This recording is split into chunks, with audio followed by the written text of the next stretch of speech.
একজন বোন পোশাকে আশাকে তিনি আপনারা হয়তো সবাই যেমনটা কল্পনা করেন তেমন না। তাকে সাংবাদিক বন্ধু প্রশ্ন করেছেন, আপনি এবার কাকে ক্ষমতায় দেখতে চান? উনি বলে জামাত। কয় আশ্চর্য, জামাত ক্ষমতায় আসলে তো আপনি এই পোশাক পরতে পারবেন না। কই করবো না। অনেকে বলছেন ডাকসু গত 50 বছরে যা করতে পারে নাই এরা 4 মাসে তার চেয়ে বেশি করেছে। কেন করেছে জানেন? ওরা আল্লাহকে ভয় করে, ওরা কথা দিয়েছিল তাই কথা রক্ষা করে। আমাকে অনেকে জিজ্ঞেস করেছে, আপনারা যদি বাংলাদেশ পরিচালনার সুযোগ পান তাহলে বাংলাদেশকে কেমন হবে?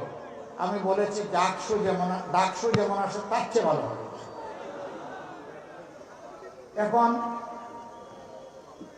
মহিলারা, এই কয়েকদিন আপনারা হয়তো সামাজিক যোগাযোগ মাধ্যমে দেখতে পারেন, মহিলারা প্রকাশ্যে বলছে আমরা আমাদের ইজ্জতের পাহারাদার হিসাবে জামাতে ইসলামের উপরে আস্থা রাখতে চাই।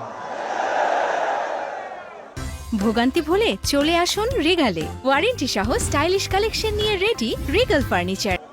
একজন বোন পোশাকে আশাকে তিনি আপনারা হয়তো সবাই যেমনটা কল্পনা করেন তেমন না। তাকে সাংবাদিক বন্ধু প্রশ্ন করেছেন, আপনি এবার কাকে ক্ষমতায় দেখতে চান? উনি বলে জামাত। কয় আশ্চর্য, জামাত ক্ষমতায় আসলে তো আপনি এই পোশাক পরতে পারবেন না। কই করবো না। বলে যে অন্য পোশাক পরা লাগে, বলে পরবো। এরপরে বলে যে জামাতকে কেন ভালোবাসেন, কেন চান? বলে যে আমি বিশ্বাস করি জামাত ক্ষমতায় আসলে দেশ ঠিক হবে। জিজ্ঞাসা করে জামাতের কোন জিনিসে আপনার ভালো লাগে? বলে যে পুরা জামাতকেই আমার ভালো, কোনো জিনিস আলাদা করার মতো নাই। আজকে মায়েরাই আস্থা কেন রাখছে? কারণ 54 বছর তারা সবাইকে দেখেছে,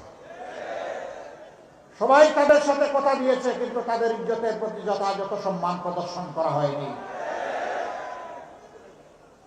আর এই সময়টা জুড়ে আমরাও এই সমাজে ছিলাম, আমাদেরকেও তারা দেখেছে।